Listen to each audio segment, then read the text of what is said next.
បន្ទាប់ពីស្រែស្រូវត្រូវបានប្រមូលផលរួចស្ទើរតែអស់អាចថានៅសល់ខ្វះចន្លោះចំពោះតែអ្នកណាដែលមានដីប្រាំងរៀបទំនាបជាងគេក៏អាចថាជាកម្មផងដែរដែលត្រូវនៅដកទឹកសើមជ្រាយមិនងាយនឹងធ្វើការច្រូតកាត់ឡើយពីដើមមកប្រជាជននៅក្នុងភូមិជាពិសេសគឺអាក្មេងៗតែងតាមដានពិនិត្យមើលយ៉ាងយកចិត្តទុកដាក់ក្នុងអំឡុងពេលវាទៅឃ្វាលគោក្របីរំពៃឲ្យតែដល់ថ្ងៃម្ចាស់គេច្រូតកាត់ក៏តាំងរូបរះឬធ្វើជាជួយមួយជើងមួយដៃដែលការពិតភ្នែកស្រមៃប្រាថ្នាត្រីដែលជាប់រៀងក្នុងអន្លង់ធ្លាប់ស្រែគេនោះសោះនិយាយទៅមិនថាតែក្មេងទេបើទោះជាមនុស្សធំក៏ទុកចិត្តមិនរួចដែរបើក្រឡេកទៅឃើញសឹមតែក្បាលត្រីឡើងហូរហែខ្ញុំក៏ទុកចិត្តមិនរួចដែរគឺច្បាស់ជាលោតទៅប្រឡូកចាប់នឹងគេដែរហើយរសជាតិត្រីស្រែក្នុងខែក្តៅរីហួតប្រមូលផ្ដុំពុំចាំបាច់ទៅប្រាថ្នាពួកអាមានមាឌធំត្រឹមតែកូនកំភ្លៀងក្រាញ់កញ្ចុះខ្ចៅលៀសក្រុមក៏អាចផ្ដល់ឲ្យជារសយ៉ាងឆ្ងាញ់ពេកមុនជាមួយនឹងបាយកកក្តៅៗក្នុងចង្ក្រានបានយ៉ាងស្កប់ស្កល់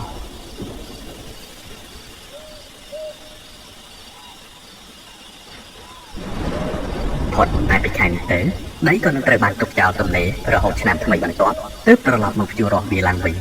ហើយមនុស្សម្នាក៏បានឡើងមកធ្វើការអ្វីផ្សេងដែលអាចរកប្រាក់ចំណេញជាពិសេសគឺការលក់ដូរទំនិញតាមតូបចាប់ហួយក្នុងផ្ទះទៀមតូចៗឯក្នុងភូមិក្រឡេកភ្នែកមើលទៅក្នុងភូមិមួយជុំតាំងតែពីដើមមកគ្មានឃើញផ្ទះអ្នកណាធំភាគច្រើនគេសាងសង់តែប្រភេទផ្ទះទៀមរៀបផ្ទាល់នឹងដីបើទោះជាត្រូវរៀបការកូនប្រុសស្រីក៏ឃើញតែសពគ្មានយល់ទោះខុសអ្វីដោយប្រការណាទេក៏អាចនឹងមានផ្ទះខ្លះដែលគេសង់រៀងខ្ពស់ដោយសារជើងសសរផងដែរនេះក៏ព្រោះតែដោយសារអាចនឹងមានអាជីវកម្មអ្វីផ្សេងស្ថិតនៅខាងក្រោមនិយាយឲ្យចំតែម្ដងគឺផ្ទះខ្ញុំដែលមានកូនម៉ាស៊ីនកិនស្រូវតូចល្មមមួយដែលបានបន្សល់ទុកមកតាំងពីចំនួនតាទូតមកម្ល៉េះអ្នកស្រុកគេចូលចិត្តហៅខ្ញុំកូនថៅកែអង្គរប៉ុន្តែតតែបានពេលដើរចូលមកដល់ទើបដឹងថារកតែបាយស៊ីក៏មិនចង់បានហើយបើនិយាយរំពឹងទៅដល់ផលលាភដែលអ្នកស្រុកយកស្រូវមកកិនគួរនឹងចំណេញប៉ុន្មានយ៉ាងច្រើនអាចបានសល់តែកន្ទុកអង្កាមទុកគ្រាន់លេខទឹកឬបាយឲ្យជ្រូកស៊ីតែប៉ុណ្ណឹងក្រៅអំពីការរៀនសូត្រមួយថ្ងៃរបស់ខ្ញុំរវល់តែពីអារឿងស្រូវអង្គរស្រូវនឹងឯងតាមអូនរទេះអូពីមួយកន្លែងទៅមួយកន្លែងនិយាយពីថាពិបាកហួសថ្លៃគ្មានពេលបានដើរលេងដោយកូនគេផ្សេងឡើយដោយឃើញខ្ញុំលំបាកពេកនឹងហើយម៉ែពុកក៏បានព្រមទទួលជួលក្មេងម្នាក់ទៀតដែលមានវ័យស្របាលនឹងខ្ញុំឲ្យមកធ្វើការជាមួយព្រោះម៉ែពុករបស់វាក៏លំបាកនឹងបានមកសុំច្រើនដងហើយទើបគាត់ព្រមឲ្យវាបានមកជួយអូនរទេះដឹកដើរស្រូវអង្គរព្រមជាមួយនឹងខ្ញុំរាល់ពេលសម្រាប់រៀន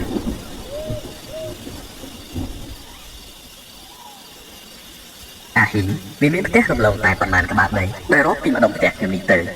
ដែលហេតុនេះហើយទើបពួកយើងឧស្សាហ៍ណាត់គ្នាដើរលេងតតែយប់ទើបចូលផ្ទះព្រោះមិនពិបាកជួបគ្នាត្រឡប់ទៅវិញនៅពេលនោះជៀសវាងអំពីអារឿងខ្មោចដើមនឹងថ្ងៃសៅរ៍អាទិត្យទំនេរមិនសូវមានអ្នកស្រុកយកស្រូវមកកិនខ្ញុំនិងវាក៏បានឱកាសតែនាំគ្នាទៅលេងមាត់ព្រែកម្ដងជាប់ចំហៀងផ្ទះយាយ៉ាដែលស្ថិតនៅឆ្ងាយពីទីនេះប្រមាណជា500ម៉ែត្រដោយហេតុថានៅទីនោះសប្បាយនិងសម្បូរដើមដូងដែលតែងតែផ្ដល់ម្លប់យ៉ាងត្រជាក់សម្រាប់ការរត់លេងឬក៏ដើរបាញ់ចាប់តាំងពីព្រលឹមទល់ដល់ព្រលប់ហើយបើទោះជារហូតទៅដល់យប់ក៏មិនដាច់មិនដែរគឺនៅតែឃើញមានបន្តជាហូរហែក៏ព្រោះតែវាជាផ្លូវរួមដែលអ្នកស្រុកប្រើដើម្បីចេញចូលទៅស្រែប្រាំងវស្សាឬក៏ដើម្បីដឹកផលដំណាំផ្សេងៗមកពីចម្ការ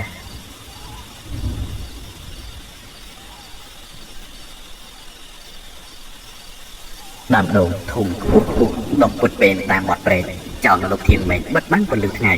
ហើយឲ្យតែដើរកាត់ម្ដងណាឮតែសំឡេងរៃយំចេញពីកន្ទ្រុកព្រៃសុកគ្រប់ក្បែរនោះតាមពិតព្រែកនេះមានឈ្មោះថាជាព្រែកប៉ុន្តែមិនដែលមានឃើញទឹកហូរផងក៏ព្រោះតែច្រាំងទន្លេមិនបានភ្ជាប់គ្នាឡើយម្ល៉េះហើយស្នាមទឹកដែលដក់នៅមានគឺបានមកពីអំណាចតែភ្លៀងកក់ខែនោះម្ដងទៅវិញហើយក្មេងៗប៉ុនខ្ញុំនេះក៏អាចលោតរំលងលេងបានយ៉ាងងាយដោយសារតែទទឹងវាមិនទាំងដល់3ម៉ែត្រស្រួលបួលផងព្រែកប្រឡាយនេះវែងខ្លាំងណាស់ដើរសឹងតែមួយហត់ក៏មិនទាន់ដល់ចុងដែរក៏ព្រោះវានឹងបញ្ចប់ទៅត្រឹមមាត់ព្រែកបឹងក្បែររបងវត្តចុងក្បាលដីឆ្ងាយឯនោះបន្ទាប់ពីកន្លងពោះទៅជាច្រើនឆ្នាំព្រែកនេះក៏បានចាប់ផ្ដើមរាក់ទៅស្ទើរតែមើលឃើញដល់បាតហើយក៏មានដើមដុំខ្លះបានបាក់ដួលរលំកាត់ពីលើជាច្រើនដើមផងដែរហើយក៏ជាកន្លែងពិសេសមិនអាចបំភ្លេចបានទេដើម្បីនឹងទៅប្រតាមអង្គុយឬក៏លោតដាំក្បាលចូលទៅក្នុងទឹកលេងយ៉ាងសប្បាយ ស្ថិតនៅជ្រុងម្ខាងនៃផ្លូវជាប់នឹងដីទន្លេមួយកន្លែងដែលត្រូវបានគេទុកចោលគ្មានម្ចាស់ថែរក្សាទើបក៏ធ្វើឲ្យមានព្រៃស្មៅជាច្រើនដុះវាឡើងស្ទើរផុតក្បាលទៅហើយប៉ុន្តែគេក៏មិនភ្លេចឡើយនឹងឆ្លៀតដាំដើមបន្លាដំបងយក្សជាច្រើនដើម្បីទុកធ្វើជារបងការពារអ្នកដែលរស់នៅក្នុងភូមិផងគ្មានគ្រួសារណាពេញចិត្តជាមួយនឹងការដាំរុក្ខជាតិប្រភេទនេះទេ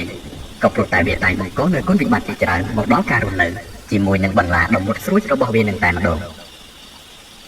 ហើយដោយការបញ្ចុះសម្រុងជាមួយនឹងម្ចាស់ដីនឹងហើយទើបធ្វើឲ្យមានកន្លែងខ្លះក៏ត្រូវបានគេលួចកាប់បំផ្លាញចោលជាច្រើនសារប៉ុន្តែចុងក្រោយក៏វានៅតែដុះមកវិញដដែល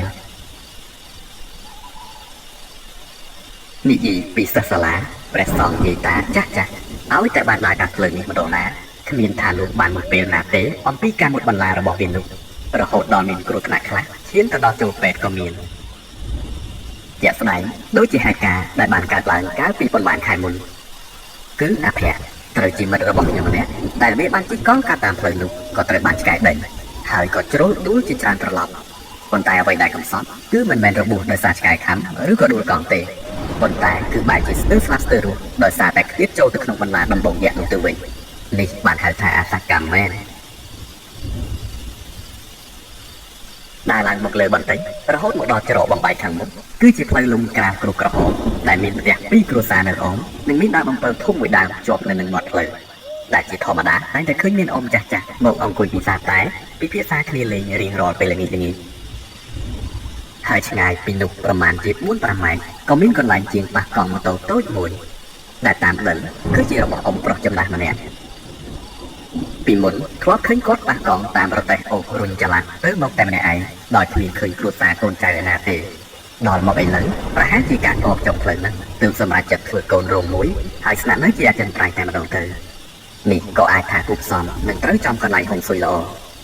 កង់ម៉ូតូក៏ឧស្សាហ៍ធ្លាយហើយខត់តែពីម៉ោងពិសាតែកន្លែងកូនក្រែនោះក៏បានខ្លាយទៅជាវងផឹកស្រាសស្រាថ្នាំជុំគ្នាមិនដែលលុបថ្ងៃទេហើយក៏ច្បាស់ណាស់ផងដែរមិនថាតាលោកការ៉េនអ្នកជិះកង់លោកបន្លែត្រីសាច់ហើយផ្លេចមានទាំងលោកគ្រូបង្រៀនតាក្រៀមជ្រូកពូលូនំប៉័ងគឺឲ្យតែឃើញដឹងតែនឹងសំងំជាប់គាំងត្រឹមទីនឹងតែម្ដងនៅជ្រុងម្ខាងនៃព្រៃប្រឡាយនេះក៏ជាដីទំនេរដែលត្រូវបានគេទុកចោលមកជាច្រើនឆ្នាំមកហើយដែរវាខុសគ្នាតែត្រង់ថាមិនមានដាំកាត់បន្លាឬក៏ធ្វើរបងអ្វីព័ទ្ធឡើយគឺប្រទះឃើញតែដើមដូងដើមស្លារួមនឹងដើមចេកដុះមួយលាយឡំជាមួយនឹងវល្លិខ្វាត់ខ្វែងនៅលើដីហើយប្រសិនបើបានមកលេងចំពេលថ្ងៃគឺដឹងតែនឹងសម្លេងចាបឡើងត្រហឹងរាប់រយពាន់ក្បាលធ្វើសម្បុកពីដីពីគ្នាឡើងព្រោះព្រៀត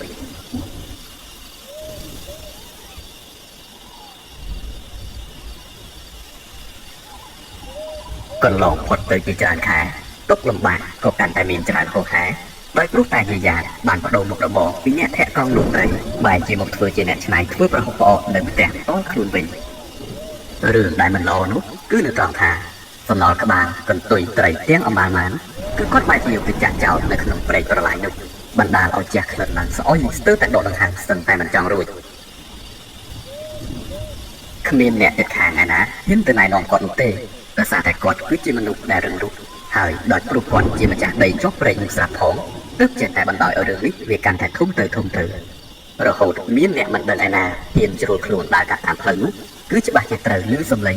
នៅជុំប៉ុន្តែកុំច្រឡំថាជាសំឡេងឃ្មុំតាមពិតគឺជាសំឡេងរុយក្បាលខៀវរាប់ម៉ឺនរាប់ពាន់ក្បាលកំពុងហៅត្រីក្រអាលនិងរូងតោងសំណល់ត្រីដែលបានហើមរលួយដង្កើចោះមិនខុសអំពីគម្រោងខ្មោចនោះទេផ្លូវដែលធ្លាប់តែមានមនុស្សធ្វើដំណើរឡើងស្អេកស្កៃបើទោះជាមានបន្លាជាឧបសគ្គខ្លះក៏វាមិនដល់ថ្នាក់ត្រូវស្ងាត់ចងំដូចជាព្រៃកប់ខ្មោចដូចទេ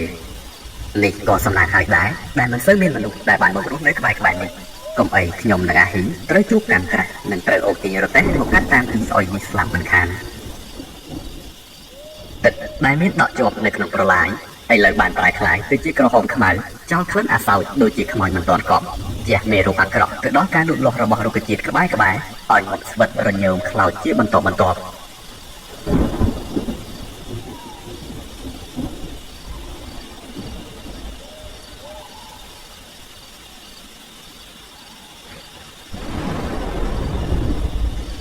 ថ្ងៃមួយនៅពេលព្រឹកព្រលឹមថ្ងៃរះព្រួល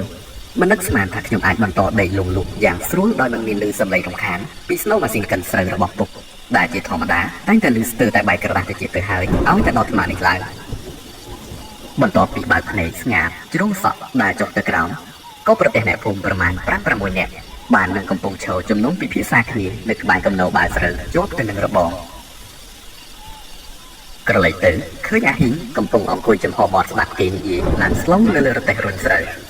ខ្ញុំក៏ចាប់ផ្ដើមដើរឆ្ពោះទៅនឹងខ្សឹបសួរវាថាគេនិយាយគ្នារឿងអីហ៎វាលេបទឹកមាត់បន្តិចនិងនិយាយមកកាន់ខ្ញុំដូចជាកំពុងខ្លាចនឹងរឿងអ្វីមួយថាពួកគាត់កំពុងនិយាយគ្នាអំពីរឿងបាត់មាន់ប៉ុន្តែមិនទាន់បានដាក់ការសង្ស័យទៅលើចៅទេព្រោះមានគេប្រទះឃើញក្បាលមាន់ដែលបានងាប់បាត់ដងខ្លួននិងបន្សល់នៅលើផ្លូវលំជាប់ម្ដុំផ្ទះយាយឯនោះទៅវិញហើយកាលពីអំឡុងម៉ោងប្រមាណជា4ព្រឹកថ្ងៃមិនទាន់រះផងហ្នឹងតាអាក៏បានចេញរទេះទៅចំការគាត់ជាធម្មតាតាមផ្លូវហ្នឹងក៏ស្រាប់តែបានឃើញភ្លើងអ្វីម្យ៉ាងហោះកាត់រទេះគាត់យ៉ាងចម្លែកហើយឮគាត់ថា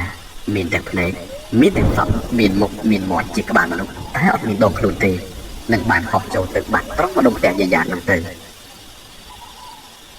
ខ្ញុំក៏ចាប់ផ្ដើមលាបទឹកមាត់ម្ដងហើយទើបងាកអោនទឹកសឹកនិយាយដាក់ក្បែរត្រចៀករបស់វាវិញម្ដងថាពេជ្រលោអាទៀតហ្នឹងវាងាកមកសម្លឹងមកខ្ញុំហើយនិយាយដោយបើកភ្នែកធំៗថាអើគេកំពុងនិយាយរឿងនឹងហើយបន្ទាប់ពីមនុស្សបំបែកជួរគ្នាអស់ទៅពុកក៏បានប្រើខ្ញុំឲ្យទៅទិញប្រេងអីចឹងទេតើបានជាស្ងាត់សម្លេងម៉ាស៊ីនព្រឹកនេះក្រោយពីម៉ែបានឲ្យលុយរួចខ្ញុំក៏បានយកមកក្តាប់ឈ្មោលចូលគ្នានៅក្នុងដៃមិនខ្ចីនឹងកប់ឡើយព្រោះវាបានខ្លាយទៅជាទម្លាប់ទៅហើយនៅពេលដែលត្រូវដើរទៅទិញប្រេងគឺដឹងតែពីយួរកាដុំជ័រអា5លីត្រដើរឲ្យតែដល់ផ្ទះចិនក៏យកឲ្យទៅគេចាក់មកវិញនិងហុចប្រាក់ឲ្យគឺចប់ថ្ងៃនេះបានដៃខ្ញុំក៏លោកលៃហៅអាហ៊ីទៅជាមួយនឹងមានបំណងថាដើរលេងឲ្យអស់ចិត្តសិនចាំត្រឡប់វិញដោយសំអាងលើថាចាំរកនឹកពាក្យកុហកឲ្យរួចខ្លួន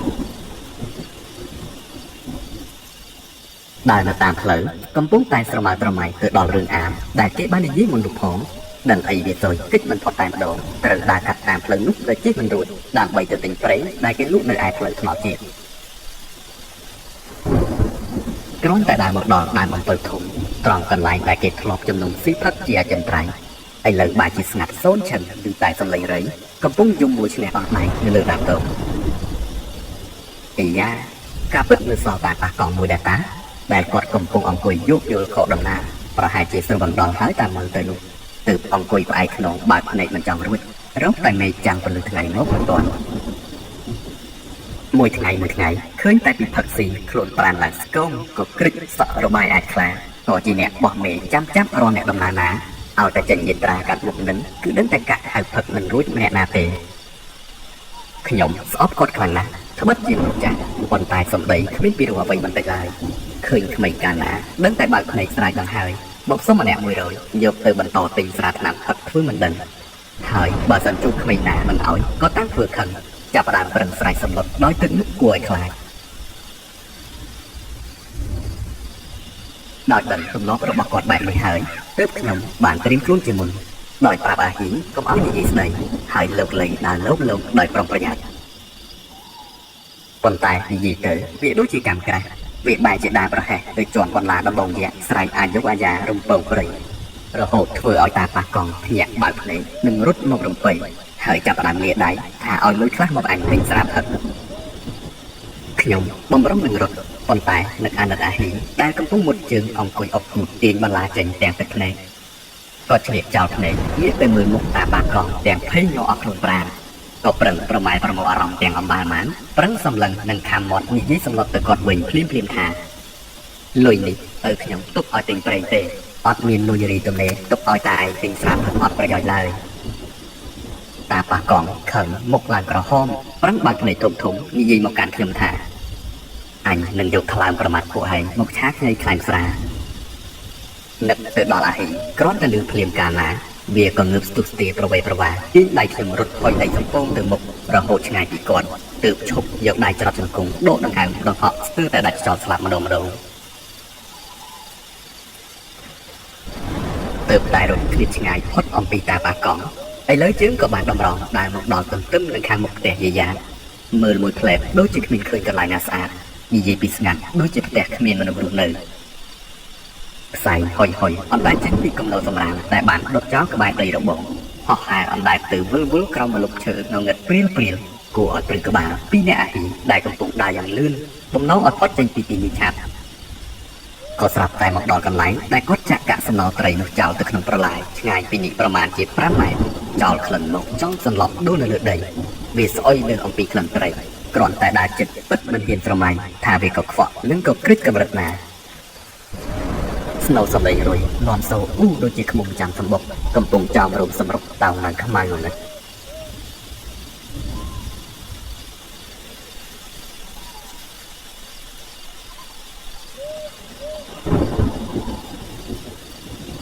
ប៉ុន្មានសប្តាហ៍ក្រោយបន្ទាប់កុំថាឡើយដល់ទៅពេលយប់ងងឹតសំបីតែពេលថ្ងៃក៏ពុំដែលហ៊ាននរណាទៅចិត្តក៏ព្រោះតែគេខ្លាចទាំងខ្មោចខ្ពើមទាំងសំណល់ត្រីទាំងនោះហើយរឿងដែលធំជាងគេបង្អស់គឺពាក្យចចាមអារាមតាក់ទងទៅនឹងរឿងអាព្រាយអីអស់ហ្នឹងដែលបានមកចោកជើងក្មេងៗនៅក្នុងភូមិឲ្យជាប់ឈឹងមិនឲ្យចេញដើរទៅណាឆ្ងាយបន្ទាប់ពីថ្ងៃលិចផុតទៅជារៀងរាល់ព្រឹកតែតែលើសំឡេងអ្នកស្រុកស្រែកខឹងជេរប្រតិចប្រសាទោះតែមិនដឹងថាជាឆ្កែឬក៏ឆ្មាបានមកលួចខាំមន់ជាប្រហាច្រើនទៅងាប់ស្ទើរតែរាល់ថ្ងៃហើយវាក៏មិនមែនជាដំណឹងថ្មីក៏ព្រោះតែរឿងនេះបានផ្ដើមតាំងពីយូរយារណាមកហើយដែរក៏ប៉ុន្តែនៅពុំទាន់មាននរណាធ្លាប់ជួបឬក៏បានឃើញទៅច្បាស់នៅភ្នែកម្ដងណាឡើយដោយហេតុនេះហើយអ្នកស្រុកក៏បែកគំនិតទៅកោះកាប់ដានដំបងយក្សមកដាំឬភ្ជួរតាមរបងរនៅករណែលមិនលុះមកផ្ទះណាឡើយរហូតកន្លងផុតទៅជាច្រើនថ្ងៃដែរហើយរឿងនេះក៏នៅតែមិនទាន់ស្បើយបែកបន្តច្រើនទៅគួរឲ្យព្រួយបារម្ភ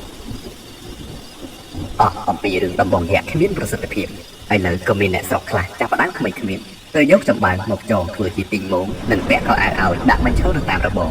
ក្នុងបំណងដើម្បីជាការបង្អើមនៅឧបទ្រពចង្រៃឲ្យរលាយផុតទៅតាមទំនៀមទម្លាប់ចាស់ពីបុរាណមកការពិតទៅខ្ញុំក៏ពុំសូវជឿអ្វីប៉ុន្មានដែរប៉ុន្តែវាគ្មានជំរឿនអ្វីក្រៅពីការធ្វើតាមគ្នាសិនក្រែងវាបានផលខ្លះព្រោះមិនមែនងាយឯណាដែលសត្វចិញ្ចឹមរាប់ខែឆ្នាំបែរជាត្រូវមានអ្វីមកខំក៏គេស៊ីងាប់ទៅផុយបែបនេះ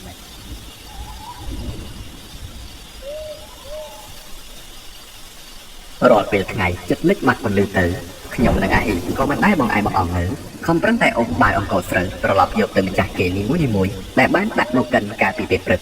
ឬក៏ថ្ងៃត្រង់ឲ្យទាន់មុនវេលាប៉ុន្តែប្រឹងយ៉ាងណាក៏នៅតែវេទនាដោយទីបំផុតក៏នៅតែត្រូវក្រំគ្រាអូសរទេះកាត់ព្រៃស្ងាត់គួរឲ្យព្រឺក្បាលដៃខ្ញុំកាន់រទេះអូអាហ៊ីម្ដងម្នាក់ដែលកំពុងជិះនៅពីលើខាងក្រោយព្រោះរទេះទំនេរប៉ុន្តែយ៉ាងណាក៏នៅតែឆ្លៀតចោលភ្នែកងាករេតាមមើលគ្មានព្រិចទេទាំងមុខទាំងក្រោយលើនិងក្រោម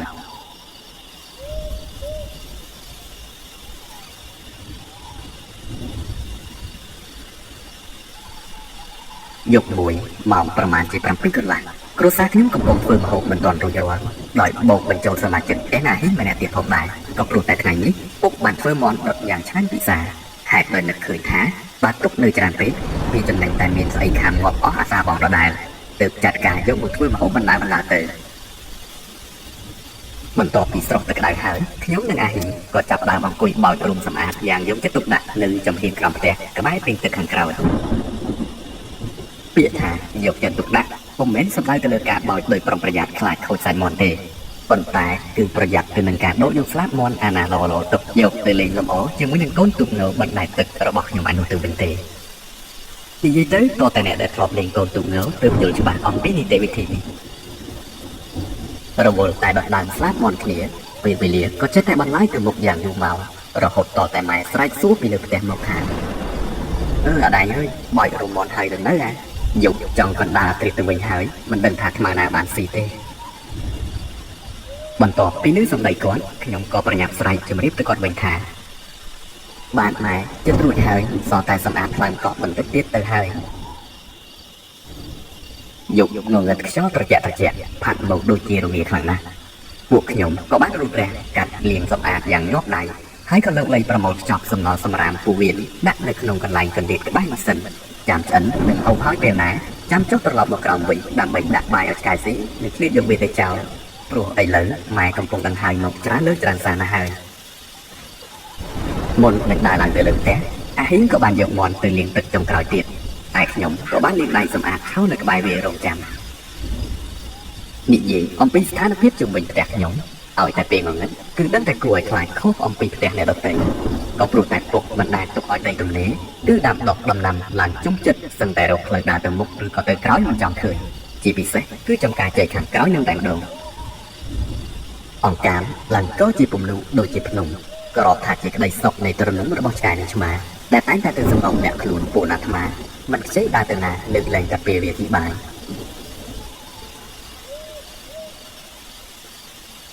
កំពុងតែឈរសក់ខ្ញុំក៏ដូចជាមានអារម្មណ៍ចម្លែកខណៈដៃក៏ចាប់ផ្ដើមព្រឺសម្បល់បាសរោមដោយគ្មានមូលហេតុនឹកទៅដល់ពាក្យខ្មោចតាដែលធ្លាប់មានប្រសាសន៍ប្រាប់មកខ្ញុំថាពេលយប់ប្រលប់ឲ្យតែព្រឺសម្បល់ឬក៏មានអារម្មណ៍ភ្ញាក់ខុសពីធម្មតាអញ្ចឹងគឺច្បាស់ជាមានពពុះអមនុស្សណាមួយបានមកឈរនៅក្បែរហើយ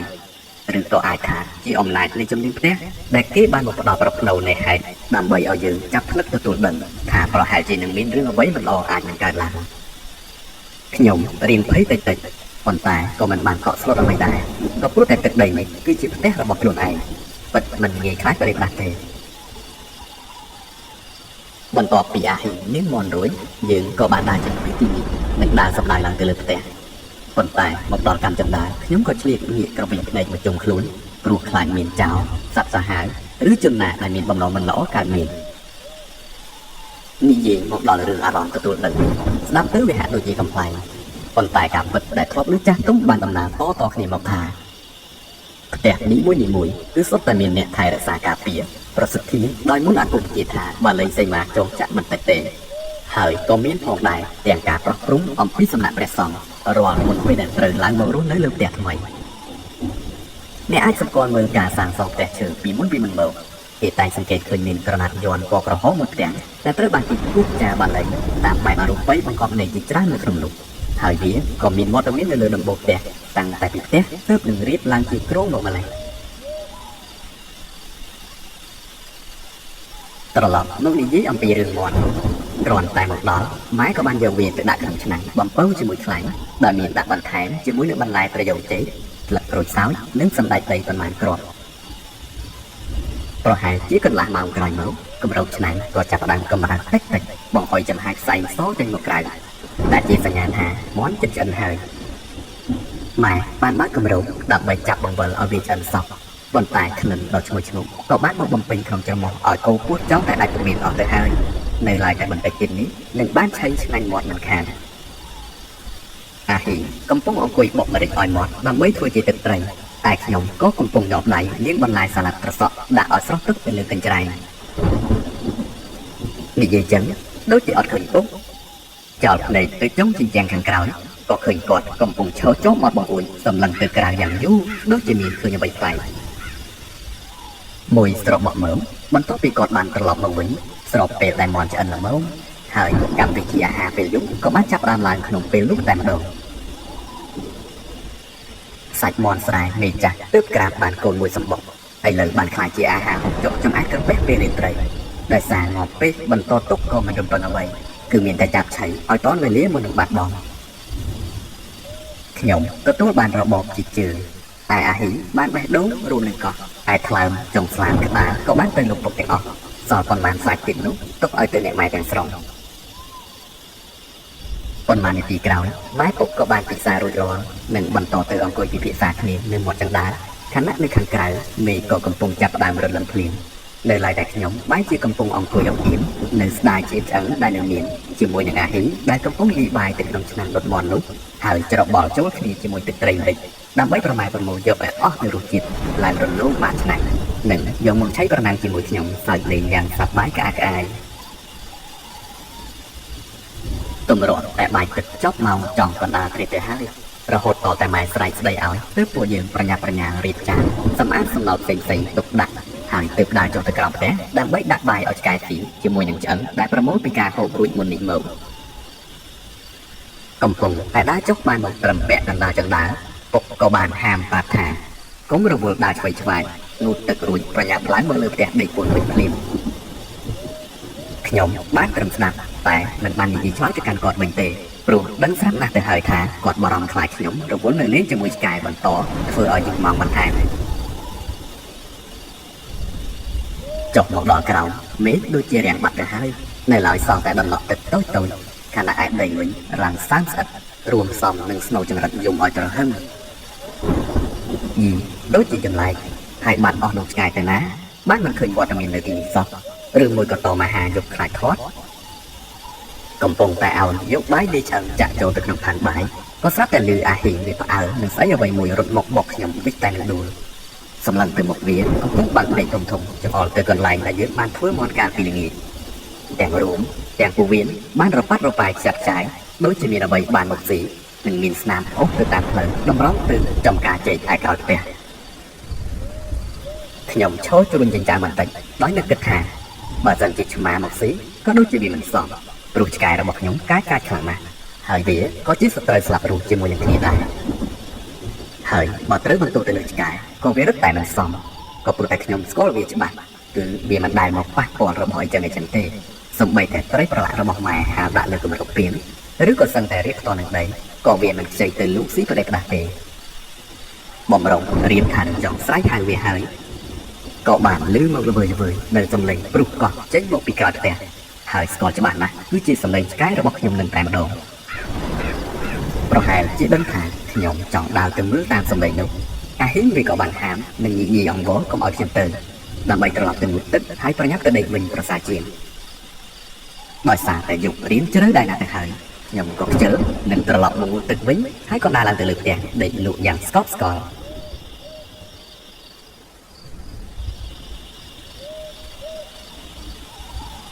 ព្រឹកស្អែកបន្ទាន់បើកភ្នែកមកមិនទាន់ចង់ស្រួលបួលផងក៏ស្រាប់តែឮសំឡេងស្មូតតាមមីក្រូមកល្វើយតាមខ្យល់មាត់បងប្អូនបន្ទាប់ពីបើកភ្នែកច្បាស់ខ្ញុំក៏បានដើរទៅតតអាហ៊ីងរបស់ភ្ញាក់ខណៈដែលវាកំពុងដេកបាសគូតយ៉ាងរំភើយវារោដាក់ខ្ញុំថាយីអា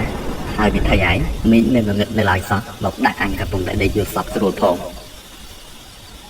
ខ្ញុំពេកមាត់និយាយទៅកាន់វាថាងឹតក្បាលឯងអីចុះឯងមិនបើកភួយមើលអាហ៊ីវាស្ទុះស្ទាក្រោមបន្ទាប់ពីដឹងថាមេឃភ្លឺច្បាស់ណាស់ទៅហើយប៉ុន្តែថ្ងៃនេះដូចជាមិនឮសំឡេងម៉ាស៊ីនកិនស្រូវក្រោមផ្ទះឬមួយអស់សាំងទៀតហើយខ្ញុំចាប់ទាញអាយុមកពាក់បន្តនឹងដើរចុះទៅក្រោមបណ្ដាក៏ប្រទះមនុស្សជាច្រើនកំពុងជំនុំគ្នាដោយការត្រៀមមុនទៀតប៉ុន្តែខុសត្រង់ថាលើកនេះបានជាមានមនុស្សស្លៀកពាក់ថ្មីរីឯលោកតានិងលោកយាយក៏មានកន្លែងពានាដោយត្រៀមខ្លួនទៅបុណ្យឬក៏កម្មវិធីអ្វីមួយខ្ញុំក៏បានដើរទៅសរសេរក្បែរពួកអាក្មេងៗដែលជាមិត្តភក្តិនៅក្នុងភូមិនិងទទួលបានដំណឹងចំហៀនដំបងថាមនុស្សម្នាកំពុងត្រៀមខ្លួនទៅបុណ្យតាប៉ះកង់គ្រាន់តែលើឈ្មោះតាប៉ះកង់ខ្ញុំក៏ភ្ញាក់ឲ្យព្រឹករហូតអាហ៊ីបានចុះមកដល់នឹងដើរមកក្បែរខ្ញុំក៏បន្តនិយាយប្រាប់ដំណឹងនេះទៅកាន់វាហើយវាក៏ភ្ញាក់ផ្អើលមិនខុសអំពីខ្ញុំនេះដែរប៉ុន្មាននាទីបន្ទាប់ខ្ញុំក៏ប្រញាប់លោតឡើងទៅលើរទេះគោជាមួយនឹងគេដែរដោយមានទាំងពុកនិងម៉ែក៏កំពុងជិះម៉ូតូអាកុកមួយតាមមកពីក្រោយតិចព្រមគ្នាទៅដល់ផ្លូវបំបែកក្បែរកន្លែងរោងសំណាក់តាប៉ះកង់ក៏មិនឃើញមានរៀបចំអ្វីជាពិសេសឡើយព្រោះដោយតែដឹងមកហើយថាគាត់គ្មានសាច់ញាតិអ្វីនឹងគេទេហើយរឿងដែលចង់ដឹងនៅពេលនេះផងដែរគឺកំពុងតែឆ្ងល់ថាគាត់បានស្លាប់ដោយសារតែហេតុអ្វីបន្ទាប់ពីបំបែកគ្នាពីលើរទេះទៅពុកម៉ែក៏បានទៅជួយគេនៅឯកន្លែងចុងភៅដាំបបរទឹកក្តៅតែកាហ្វេបារីស្លាមលូនិងគ្រឿងរំដាប់ផ្ទុយតែពីខ្ញុំនិងអាហ៊ីក៏បែរទៅជាប្រញាប់ដើរទៅមើលកន្លែងដែលមានមនុស្សនៅជុំត្រង់កន្លែងដើរបំពើជាប់ផ្លូវសម្បូរបន្លានោះគ្រាន់តែទៅដល់បញ្ជ្រាបរកក្បាលទៅឃើញភ្លាមខ្ញុំក៏ចំហមាត់និយាយលេងចេញស្មានថាគេកំពុងចង់រោមនំចំណៃមិនអីគឺគេកំពុងពិនិត្យមើលខ្មោចតាប៉ះកង់ដែលកំពុងដេកស្លាប់អង្គុយផ្អែកខ្នងទៅដាំអំពិលនៅលើគ្រែបើកភ្នែកធំក្រឡោតគាត់ទំនងជាខ្យល់ទៅឬក៏កែបេះដូងពេលយប់ស្ងាត់គ្មានអ្នកណាដឹងម្យ៉ាងក៏ប្រហែលមកពីឥទ្ធិពលនៃស្រាតែគាត់តែងតែផឹកជាប្រចាំរហូតលែងនឹកងារបាញ់ទឹកអ្វីទៅហើយសូម្បីតែជីប៉ះកង់កាលពីនៅរស់ក៏មិនសូវបានយកចិត្តទុកដាក់រហូតមានអ្នកទៅរកពឹងពុំអ្នកអាស្រ័យម្ដងគឺយល់តែពីធ្លាក់ភ្នែកដើរព្រៀតទ្រូងជួនពេលខ្លះអ្នកទៅពឹងក៏បែរប្រែទៅជាអ្នកកោះប៉ះដោយខ្លួនឯងក៏មានរួចក៏តាំងយកថ្លៃឈ្នួលបន្តិចបន្តួចនោះទៅទិញស្រាមកផឹកសិនតែដោយផឹកទៅក្រូចទៅហើយរហូតលងខ្លួនលងប្រាណស្លាប់ដោយសត្វភេទគ្មានសាច់ញាតិថៅណាបានបិណ្ឌគួរឲ្យសង្វេគណាស់នៅក្បែរនេះឃើញលោកតានិងអ៊ំប្រុសពីរបីនាក់កំពុងលាតលាកាត់ជ្រៀករណាត់សទំនងប្រហែលជាដើម្បីយកមកគ្របដាក់សពនេះហើយស ស្របពេលនោះក៏មានមនុស្សមួយចំនួនទៀតបាននឹងកំពុងឡើងទៅលើក្រែទៅរំកិលទទួលដាក់ដីសាកសពនោះឲ្យដេករៀបជាមួយនឹងកន្ទេលស្លឹកត្នោតដែលត្រូវបានគេក្រាទុកជាបំរុងមិនយល់ថាគាត់បានស្លាប់តាំងពីថ្មណាមកមិនដឹងទើបមកទល់ពេលហ្នឹងរាងកាយគាត់ទៅជារឹងឡើងដូចជាដុំថ្មមាត់ក៏ចំហភ្នែកក៏បានធំធំពុះប៉ោងប៉ោងដូចជាចង់ផ្ទុះគួរឲ្យខ្លាចខ្លាំងណាស់បន្ទាប់ពីក្រាលគ្រប់រ៉ាសរួចរាល់គេក៏បានប្រាប់ឲ្យមនុស្សជាឆ្ងាយពីកន្លែងនេះដើម្បីទុកឲ្យលោកអាចារ្យរៀបចំចាត់ចែងពិធីនិងដាក់គ្រឿងរណ្ដាប់ដូចជាបាយសីទៀនធូបមនុស្សស្លាខ្សែសេនាទុំប្រលឹងជាដើមដោយសារសន្តានពេលដែលស្លាប់គឺអង្គុយហេតុនេះបើទោះជាដាក់រាងកាយឲ្យដីនិងក្រុមគ្រប់ក្រណាត់សយ៉ាងណាក៏ដោយក៏មើលទៅសភាពសពខ្មោចមានលក្ខណៈចង្អេងចង្អាងគួរឲ្យព្រឺក្បាលចោលភ្នែកក្រឡេកទៅផ្លូវជាប់របងបន្លាដំបងយក្សតាមព្រំដីតម្រង់ជាប់ផ្ទះយាយាដែលកំពុងមានសភាពស្ងាត់ឥឡូវមកកាន់តែគួរឲ្យខ្លាចលើកដើមព្រោះត្បិតរឿងអាព្រីនៅមិនទាន់រកឃើញផងឥឡូវមកមានមនុស្សស្លាប់តៃហោកណ្ដាលផ្លូវទៀត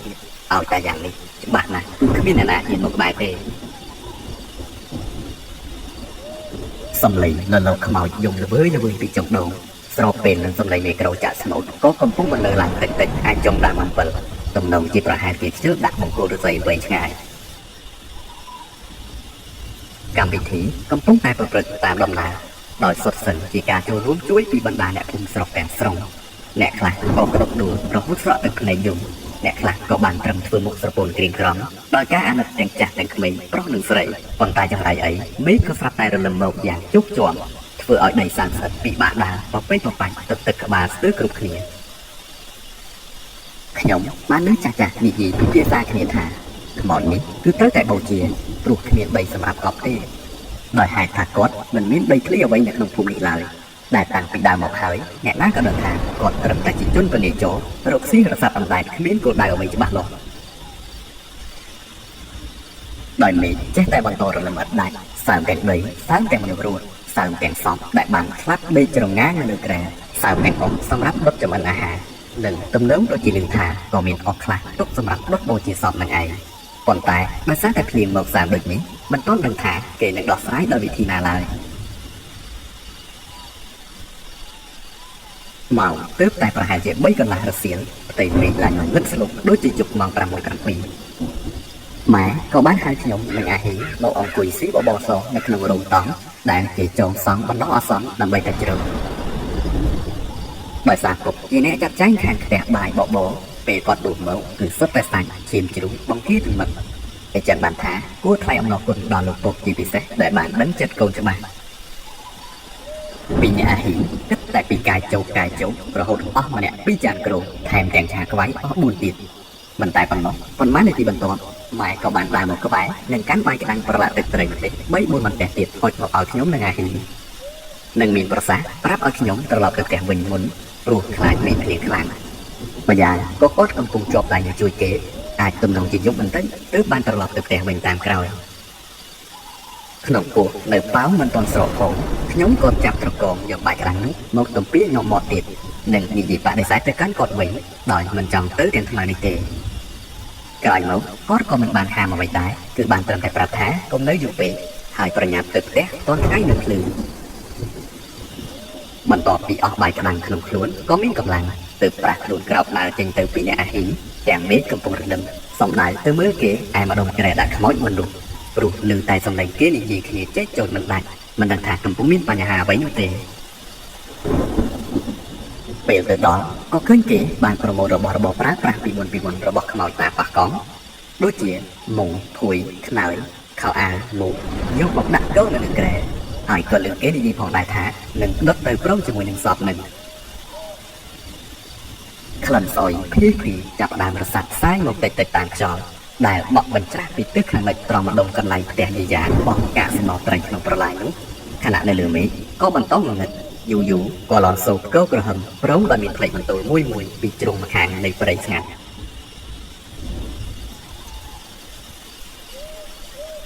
កំពុងឈរមើលគេឯងសុកក៏ស្រាប់តែព្រឺសបល់គ្នាយ៉ាងចម្លែកដោយតែទៅនឹងការពីយប់អង្គុយធ្វើមន់ជាមួយអាហ៊ីខ្ញុំក៏ចាប់ដើមលេបទឹកមាត់ដោយអារម្មណ៍រៀងភ័យហើយក៏ដើរទៅក្បែរអាហ៊ីនិងនិយាយបន្លប់ជាមួយវាថាហេទៅផ្ទះហើយ តិចយកងងឹតពិបាកដើមអើយចាស់ទុំរវល់អស់ហើយគ្មានអ្នកណាទំនេរបានជូនយើងទៅវិញទេអាហ៊ីងាកមុខមកមើលខ្ញុំទំនងដូចជាចង់រារាចិត្តប៉ុន្តែចុងក្រោយវាក៏បានឆ្លើយមកថាកុំតន់អីអានេះចាំតែជិតសិនទៅអញចាំមើលគេដុតខ្មោចសិនក្រែងមានគេបាច់លុយព្រោះអញតែងតែឃើញគេធ្វើបែបនេះរាល់ពេលមុនបូជាសពម្ដងខ្ញុំក៏បានស្ដីឲ្យវាថាបាច់លុយក្បាលឯងអីបើមិននៅតែរលឹមមិនដាច់មិនដឹងថ្មណារាំងផងថាមិនត្រូវក៏តែយកទៅបានបូជាក៏ថាបានបន្ទាប់ពីនិយាយត្រូវគ្នាហើយពួកយើងក៏សម្រេចថាដើរមើលគេឯងបន្តិចទើបត្រឡប់ទៅផ្ទះវិញលើយ៉ាងណាមិនឲ្យថ្ងៃនេះតន់ឡើយ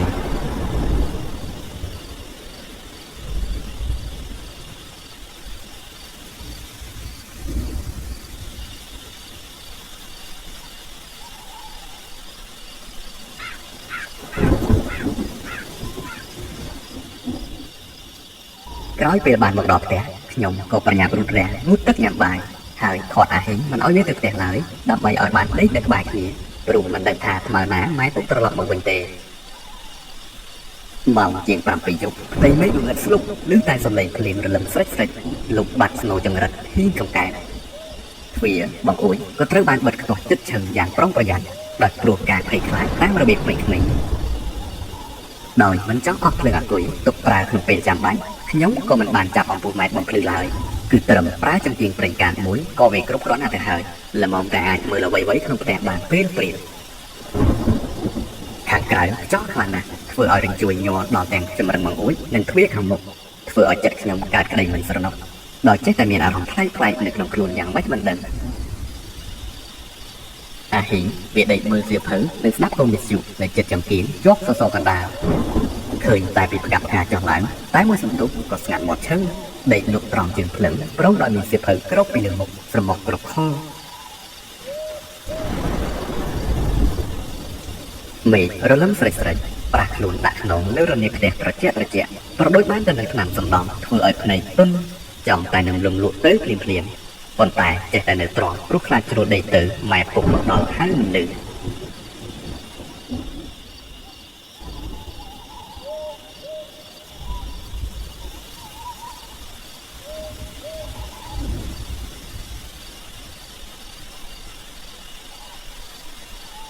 លងលក់ទៅមួយប្រាំងមិនដឹងថាមកប៉ុន្មានហើយទេណោះ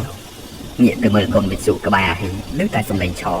បញ្ជាក់ថាគេបិទប៉ុស្តិ៍ស្ងាត់អស់ទៅហើយខាងក្រៅក៏នៅតែរលឹមគ្មានដាច់មិនដឹងថាថ្មណារាំងស្ងប់ទេខ្ញុំយកដៃញីភ្នែកថារៀបនឹងរំកិលខ្លួនទៅចិត្តជើងសសរមើលនាឡិកាភ្លឺចិញ្ចាំងភ្លាមនឹកក៏ស្រាប់តែឮស្នូរសំឡេងពុះទ្វារមកក្រាំងធ្វើឲ្យខ្ញុំភ្ញាក់ប្រាំងហើយក៏គិតថាប្រហែលជាម៉ែពុកគាត់ត្រឡប់មកវិញហើយក្រោកឈរបំរុងថានឹងដើរទៅបាត់ទៅលើទ្វារក៏ស្រាប់តែមានដៃមួយត្រជាក់មកចាប់ជើងខ្ញុំជាប់ធ្វើឲ្យខ្ញុំភ្ញាក់ចង់យំសារជាថ្មីដឹងអីគឺជាដៃរបស់អាហ៊ីងសោះអានេះភ្ញាក់មកមិនឲ្យស្នូឬក៏ប្រាក់ចេះមកចាប់ជើងឯងស្ងាត់ស្មានថាជាដៃខ្មោចវាស្ទុបក្រោកយកដៃចំអល់ដាក់ចិត្តមាត់ជាសញ្ញាបង្ហាញថាកុំឲ្យខ្ញុំនិយាយអ្វីលឺហើយទើបចាប់ទាញដៃខ្ញុំឲ្យអង្គុយចុះវិញរួចទើបវាឲ្យមកសឹកដាក់នឹងត្រជាក់ខ្ញុំថាហើយមានមើលម៉ោងប៉ុន្មានហើយទេ3 កន្លះយប់ណានេះហើយបើសិនជាមីពូគាត់ត្រឡប់មកវិញមែនមិនក៏គាត់មិនហៅដល់ពេលឮវានិយាយបែបនេះខ្ញុំក៏ភ្ញាក់ស្មារតីមួយរំពេចចាប់ផ្ដើមគិតគឺសមដូចពាក្យវាថាមែនប្រសិនជាម៉ែឬពុកច្បាស់ណាស់គឺគាត់មិនស្រែកហៅឈ្មោះខ្ញុំតាមទម្លាប់ហើយកំពុងតែសម្លឹងមើលមកគ្នាដោយការចម្លែកចិត្តសម្លេងគោះទ្វារក៏រំលឹងឡើងសារជាថ្មីហើយខ្លាំងជាងមុនទៀតផងខ្ញុំព្រឺក្បាលចង្ប៉ុនចង្អេរដៃជើងបះរោមអស់ហើយចិត្តមួយចង់សួរឲ្យអ្នកដែលគោះទ្វារនោះឆ្លើយចិត្តមួយក៏នឹកទៅដល់សម្លេងពុកធ្លាប់ប្រដៅថាជុំប្រលុកឬសម្លេងអ្វីឬក៏មានអ្នកណាមកហៅក៏ពុំត្រូវឆ្លើយឬបើកទ្វារឲ្យសោះបើមិនទាន់ដឹងច្បាស់ផុតពីសម្លេងគោះទ្វារក៏ស្រាប់តែបង្អួចនៅជញ្ជាំងខាងក្រោយចាប់ផ្ដើមលឺក្ដុំក្ដាំដូចជាមានអ្វីមកចាប់គូនឹងទាញពីខាងក្រៅប៉ុន្តែមិនរបើកដោយសារតែខ្ញុំបានចាក់កន្លឹះជាប់តាំងពីប្រលុករៀបដីម្លេះអាហ៊ីវាយំពេលតិចសឹងតែមិនចង់នឹងសម្លេងសរសៀខ្លួនមកក្បែរខ្ញុំហើយយកដៃចង្អុលទៅទ្វារងាកទៅស្រាប់តែមានពន្លឺលឿងភ្លឺភ្លឹកផ្លែតចាំជះចូលមកតាមប្រឡោះឈើធ្លុះធ្លីតូចនៅរីមិនព្រមទៅណាសោះខ្ញុំដកដង្ហើមសឹងតែមិនចង់ដល់គ្នាហាក់ ច្របូកច្របល់មិនដឹងថាកំពុងមានរឿងអ្វីកើតឡើងទេងាកទៅអាហ៊ីងក៏កំពុងយំឯខ្លួនក៏កំពុងសឹងតែរៀកនំដាក់ខោទៅហើយបានបន្តិចពន្លឺនោះក៏បានបាត់ទៅវិញហើយក៏បែរទៅជាលឺសំឡេងមាន់ពីឯក្រោយផ្ទះស្រែកញែកញ៉ាចដូចជាផ្អើលឬក៏កំពុងមានអ្វីខាំទន្ទឹមនឹងឆ្កែក៏ចាប់ផ្ដើមព្រុសកោះខ្លាំងខ្លាំងខ្ញុំមានអារម្មណ៍ដូចជាភ្លេចរឿងខ្លាចប៉ុន្តែបែរជាកើតអារម្មណ៍ក្តៅឆេវមួយរំពេចខណៈដែលឮស្នូរសត្វចិញ្ចឹមស្រែកម្ដងនេះបាត់ទោះជាម៉ែខ្មោចឬក៏ឪខ្មោចទៀតក៏លែងខ្លាចដែរគិតរួចក៏ប្រាស់ខ្លួនក្រោមដើរទៅកន្លែងជញ្ជាំងចាប់ពីកាំបិតផ្ទះរបស់ពុកដែលសំដៀងទុកមុខឡើងសស្ញាមកដាក់លើស្មាហើយនិយាយលឺប្រាប់ទៅអាហ៊ីងថាហើយចាំកាន់ពិលបើពីក្រោយអញដោយឃើញខ្ញុំក្លាហានបែបនេះអាហ៊ីងក៏ជូតទឹកភ្នែកក្រោបទៅទាញកន្លឹះទ្វាររុញឲ្យរបើកដើម្បីដើរចុះទៅក្រោមមកដល់ដីចណ្ដាលជាន់ក្រោមក៏ឃើញថាដីរីងសាមស្អិតដោយសាររលឹមមិនទាន់ដាច់ក្រឡេកទៅឯបរិវេណជុំវិញក៏ងងឹតស្លុកឃើញតែពន្លឺខ្មៅស្ទង់មិនដឹងថាជាអ្វីខ្ញុំក៏ប្រាប់ឲ្យអាហ៊ីងចុចពិលបំភ្លឺប៉ុន្តែចង្រៃអីភ្លេចគិតថាពិលនឹងវាអស់ថ្មតាំងពីយូរយារណាស់មកហើយនៅសល់ឡាយតែពន្លឺអ៊ីវសឹងតែមើលមិនឃើញពី3ម៉ែត្រពីខ្លួនមិនបងឯងបងអង្គយូពួកយើងក៏បានដើរទៅក្រោយផ្ទះភ្លាមដោយពុំមានពាក់ស្បែកជើងអ្វីទេព្រោះខ្លាចរអើអបគូដំណក់ទឹកភ្លៀងនៅតែបន្តស្រក់ទឹកក្បាលនិងខ្លួនជោគក្នុងដំណើរលបចោលភ្នែករំពៃមើលជុំវិញខ្លួនដោយនៅក្នុងដៃកំពុងកាន់ជាប់នៅកាំបិតយ៉ាងប្រុងប្រយ័ត្នអាហ៊ីងដើររញីរញ័រតាមតែពីក្រោយខ្ញុំមិនហ៊ានឲ្យក្បាលមកមុខឡើយយូរខ្ញុំក៏ស្ដីឲ្យវាម្ដងថាដោយសារតែភ្លើងពិលដែលវាដាក់បញ្ចាំងផ្លូវងាករេចុះឡើងធ្វើឲ្យខ្ញុំអានេះរកខតែនឹងចង់វិលមុខទៅហើយដើររៀបនឹងចង់ដល់ត្រង់ទីក៏ប្រទះស្នាមឈាមជាច្រើននៅលើដីរួមទាំងផ្លែកោះពូវៀនពូតាដាច់រត់រីពេញតែផ្លូវខ្ញុំក៏បានឲ្យឈ្ងោកមុខទៅមើលទើបដឹងច្បាស់ថាជាគ្រឿងក្នុងរបស់សត្វមាន់រំពេចមនុស្សក៏ស្រាប់តែលាន់លឿនសម្លេងសត្វទៅតែស្លាប់ហើយផឹកលូតចុះមកក្បែរនឹងខ្លួនពួកយើងអាហ៊ីក៏វាពិលតាមមើលក៏ឃើញមានមាន់មួយក្បាលកំពុងទៅទឹកស្លាប់ជោកនិងងាកក្បាលចុះឡើងព្រមដោយមានស្នាមឈាមនៅត្រង់កដូចជាមានអ្វីខាំមិនបានប៉ុន្មានក៏ស្រាប់តែមានមួយក្បាលទៀតបានលោតពីទីណាចុះមកវិសតែនឹងចំក្បាលរបស់ខ្ញុំមិនអស់ចិត្តខ្ញុំក៏យកពិលពីដៃអាហ៊ីមកងើយបំភ្លឺទៅខាងលើក៏ប្រទះមាន់របស់ខ្ញុំជាច្រើនបាននឹងនាំគ្នាទៅតោងទុំនៅលើដំបូលផ្ទះបង្គាបដើមដូងនិងដើមខ្នុរយ៉ាងចម្លែកខ្លាំងណាស់តើវាផ្អើលនឹងអ្វីមកកំពុងសម្លឹងទៅលើសម្លេងឆ្កែក៏ប្រឡើងសារជាថ្មីនៅក្បែរនឹងត្រចៀកដល់ពេលត្រឡប់ងាកមកវិញក៏ប្រទះឃើញវាបោកសម្ដៅចេញពីទ្រុងមាន់ទ្រុងទារត់បណ្ដាងាកក្បាលទៅក្រោយព្រុសបណ្ដាមិនយូរប៉ុន្មានយើងក៏បានដឹងច្បាស់នឹងភ្នែកនៅអ្វីដែលបាននឹងកំពុងដេញពីក្រោយ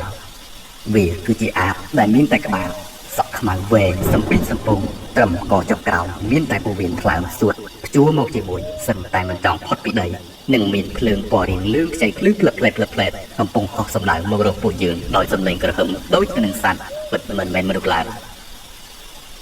អាហ៊ីងស្រែកយំយកតែមែនតែនឯខ្ញុំពេកក៏បានយកកាំបិតដែលមាននៅក្នុងដៃនោះគប់សម្ដៅទៅអាបនោះដោយមិនដឹងថាត្រូវឬខុសគ្រាន់តែឮសំឡេងវាស្រែកដូចមនុស្សត្រូវរបួសហើយធ្លាក់ចុះជ្រុកទៅនឹងកន្លែងឆ្លៀតឱកាសខ្ញុំក៏ចាប់ដៃអាហ៊ីងរត់សម្ដៅទៅផ្លូវធំបំណងដើម្បីទៅរកពុកម៉ែឲ្យជួយព្រោះបើសង្ឃឹមទៅអ្នកចិត្តខាងក៏មិនអាចឡើយក៏ព្រោះម៉ោងថ្មនេះគ្មានអ្នកណាហ៊ានចេញមកក្រៅផ្ទះទេរត់កាត់ដីចំការចេកអ្នកចិត្តខាងជាប់ក្បែរកន្លែងចាក់សម្រាមមិនដឹងថាជើងបាត់ជន់ឬក៏មុតនឹងអ្វីខ្លះទេគ្រាន់តែដឹងថាឈឺខ្លាំងក៏ចិត្តតែប្រឹងរត់ស្មានទាំងមេឃងឹតឈឹងហើយនេះក៏គង់តែបានពន្លឺលោកខែចាំងមកបំភ្លឺផ្លូវខ្លះទេកុំអីមិនដឹងថាទៅលាក់ខ្លួនពួនអាត្មាត្រង់កន្លែងណាប្រកបរត់បានមកដូចជាឆ្ងាយដែរហើយក៏ឆ្លៀតងាកទៅក្រោយក៏ឃើញភ្លើងនោះកំពុងដេញពីក្រោយយើងយ៉ាងលឿនដូចផ្លេចបន្ទោលម្ដងនេះមិនដឹងជាទៅរំពឹងអីបើកំបិតក៏គ្មាននៅក្នុងដៃឯពិលក៏រៀបតែនឹងរត់លុតពន្លឺទៅហើយខ្ញុំហត់ដោយសារការរត់សឹងតែដកដង្ហើមមិនចង់ដល់គ្នារហូតទៅដល់ឃើញផ្លូវបំបែកចុងប្រេងម្ដុំរងប៉ុនក៏លេបទឹកមាត់ដោយគិតថានឹងមានមនុស្សនៅទីនោះចាំជួយគ្រាន់តែមកដល់ក៏ប្រទះឃើញតែរូងក្រែសម្រាមកំតិចកំទីប៉ុន្តែបាត់មនុស្សមិនដឹងជិះទៅទីណាអស់ងាកទៅក្រោយក៏មិនឃើញអាបមនុស្សតាមមកទៀតដែរទើបធ្វើឲ្យយើងឈប់នៅនឹងមួយកន្លែងនិងចាប់ដើមងាករកមើលក្រែងមាននរណានៅទីនេះកំពុងហត់ដូចចង់ស្ទះខ្យល់ម្ដង ទន្ទឹមនោះអាហ៊ីក៏បានមកចាប់អង្រួនដៃខ្ញុំហើយចង្អុលទៅត្រង់ដើមអំពិលហើយក៏ឃើញកូនក្រែនៅរក្សាកន្លែងដដែលប៉ុន្តែតើអ្វីនៅក្នុងក្រណាត់សនោះគឺជាខ្មោចតាប៉ះកង់មែនទេហើយមិនបានជាគេទុកចោលមិនយកទៅបូជាអញ្ចឹងខ្ញុំលេបទឹកមាត់ជាច្រើនលើកច្រើនសារព្រោះតែវាខាក់កចង់ស្លាប់បាត់មករំលងទៅហើយនៅឡើយមកជួបខ្មោចនៅមុខស្រស់ៗអីចឹងទៀតមិនដឹងថាគូទៅមុខឬក៏ទៅក្រោយទេពន្លឺលោកខែចាំងឆ្លោះហាត់ផ្លូវដីប្រឡាយឃើញទៅឆ្ងាយហាក់ដូចជាមានមនុស្សកំពុងតែដើរគ្មានជំរឿខ្ញុំក៏ប្រាប់អាហ៊ីឲ្យប្រថុយដើរទៅមើលក្រែងមាននរណាមិនទាន់ដេកហើយដើរកាត់ដុំនោះគោលដៅគឺដើរទៅមុខប៉ុន្តែភ្នែកបែរទៅជារំពៃមើលឯក្រណាត់សដែលកំពុងក្រោកសាកសពនោះទៅវិញទំនោរជាមានភ្លៀងខ្យល់ខ្លាំងទើបមានស្លឹកនិងមែកអំពិលចាស់ខ្ចីជាច្រើនបានដាច់ធ្លាក់មកគោពីលើដើររៀបនឹងផុតទៅហើយអាហ៊ីក៏បានមកចាប់ដៃខ្ញុំអង្រួនម្ដងទៀតហើយមកក្បាលឲ្យខ្ញុំមើលទៅក្រណាត់សនោះដូចជាមានកម្រើយើងក៏បានបញ្ឈប់ដំណើរភ្លាមភ្នែកសម្លឹងអត់មានព្រិចសូម្បីដង្ហើមក៏ប្រឹងទុកមិនចង់តែហ៊ានដកដើម្បីតាមមើលឲ្យច្បាស់ជាក់ថាសាកសពនោះពិតជាកម្រើមែនឬអត់អាហ៊ីចាប់ដើមយំខ្សឹបខ្សួលទៀតហើយពិតមិនមែនតែម្នាក់វាឡើយគឺថែមទាំងខ្ញុំម្នាក់នេះទៀតខ្មោចតាប៉ះកង់ក៏ស្រាប់តែក្រោកឈរចង្ងានបានក្រណាត់សនោះចេញពីខ្លួនបង្ហាញរៀងដកខ្មៅរោលដូចជាខ្មោចដែលដុតមិនសពងាកមុខសម្លឹងមកពួកយើងដោយក្របភ្នែកធំនានចេញមកក្រៅខ្លួនប្រាណក៏រលេះរលួយមានសុទ្ធតែដង្កើកំពុងដូចជាចង់លើកដើរនិងលើកដៃពីរមកសម្ដៅពួកយើងអាហ៊ីវាស្លន់ស្លោរត់ចោលទៅមុនខ្ញុំបាត់រហូតទឹកបុកបន្លាដំបងយៈរយះដៃជើងសន្លប់បាត់មកឈឹងនៅនឹងគល់របងតែខ្ញុំក៏រត់បែកផ្លូវពីវាទៅជន់បន្លារអិលចូលទៅក្នុងប្រឡាយត្រង់កន្លែងព្រៃស្អុយប្រឡាក់កត់មួយកំណាត់ខ្លួនដកដង្ហើមលែងរួច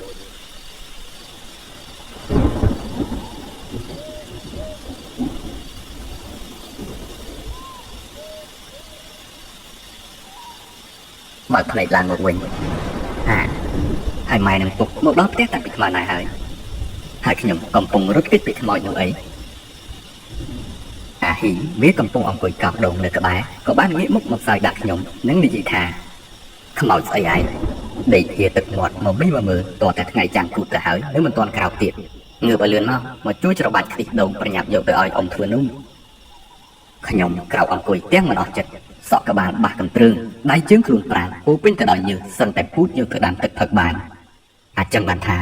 តាមពិតខ្ញុំចាញ់បោកយល់សពសោះ